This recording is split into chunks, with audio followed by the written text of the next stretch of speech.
कामकाजी बहू। रवीना के दो बच्चे थे। वो एक बड़ी कंपनी में काम करती थी।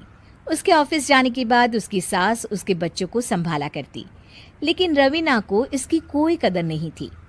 एक दिन रवीना अपनी माँ से फोन पर कहती है, मम्मी क्या बताऊं, मेरी सास तो बिल्कुल अच्छी नहीं है।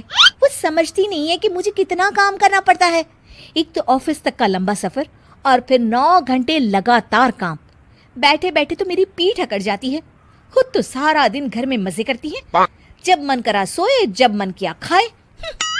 तभी उसकी सास वहां आ जाती है। अच्छा माँ, मैं बाद में आपको फोन करती हूँ। जी मम्मी जी, कोई काम है क्या आपको? क्या हुआ? रवीना बहू, सारा दिन तो तू ऑफिस के मजे लेती है, लेकिन यहाँ ये बच्चे मुझे आराम भी नहीं करने देते। मेरी तो तबीयत खराब हो रही है। तो आपको लगता है कि मैं दफ्तर में मौज करती हूँ? आपको क्या समझाऊं, छोड़िए। माँ, काम करना भी जरूरी है। मजबूरी नहीं होती तो मैं खुद ही अपने बच्चों को देख लेती। अब आज तो छुट्टी है ना, आज तो कम से कम घर का काम कर ले। बहू काम शुरू करती है।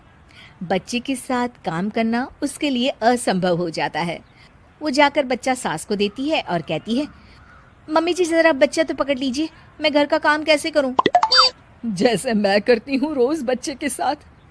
तुझे बताऊं तो तू सोचती है कि कोई बड़ा काम तो है नहीं, बच्चा तो सोता रहता है। अब देख लिया। खैर, बस मैं यही तुझे समझाना चाहती थी। ला, बच्चा मुझे दे और काम कर। बहू मुंह बनाकर वहां से चली जाती है।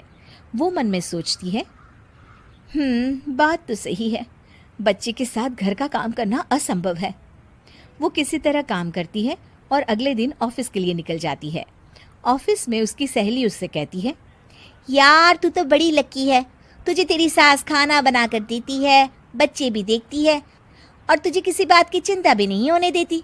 अरे क्या लकी, बदले में मैं उन्हें पूरी कमाई जो दे देती हूँ और अपने बच्चे से दूर रहती हूँ, वो अलग। हर किसी को ना दूसरे की प्लेट में ज्यादा घी दिखता है। जा अपना काम कर। अरे फिर भी ये तो है, यहाँ हमारे बच्चे को मैं क्रैश में छोड़ती हूँ, हर पल डर लगा रहता है कि क्या कर रहा होगा। खैर चल, मुझे क्या। बहू घर आती है तो देखती है कि उसकी सास उसके बच्चे को बड़े ही प्यार से खिला रही होती है। वो माँ को देखकर खुश हो जाता है। बहू मन में सोचती है कि बात तो सही है, सासू माँ सारा दिन काम करती है, मैं ऑफिस से आकर भी काम नहीं करती हूँ। वो सास के पास जाती है और कहती है, माँ जी थक गई आप? और क्या, सारा दिन चक्कर घीनी की तरह पूरे घर में घूमती रहती हूँ और अब उम्र भी नहीं रही। लेकिन चल तू बता, क्या हुआ, कुछ काम है क्या? बहू कुछ नहीं कहती, मुस्कुराकर वहां से चली जाती है। लेकिन अगले दिन सुबह सुबह बहू सास से पहले उठकर उन्हें चाय देती है। अरे आज सूरज कहाँ से उगा है, तू पहले उठ गई। चल अच्छा किया, मरने से पहले तेरे हाथ की चाय तो पी ली। चलो अब चलकर किचन में लगूं। माँ जी, आपको आज से काम करने की जरूरत नहीं है। काम करने की जरूरत नहीं है मतलब? क्या तू करेगी आज से सारा काम? इतने अच्छे तो हमारे नसीब नहीं है भाई। नहीं माँ जी, मैं नहीं करूँगी, ना ही आप करेंगी, बल्कि ये करेगी। तभी वहाँ एक काम वाली बाई आ जाती है। ये कौन है बहू? माँ जी, ये नौकरानी है और आज से सारा काम यही करेगी। मुझे माफ़ कर दीजिए माँ जी, मैं नहीं समझ पाई कि आप थक जाती हैं। आज से आप सिर्फ आराम करिए और मुन्ने के साथ खेलिए। और सास बहू बच्चे के साथ खेलने लग जाते हैं।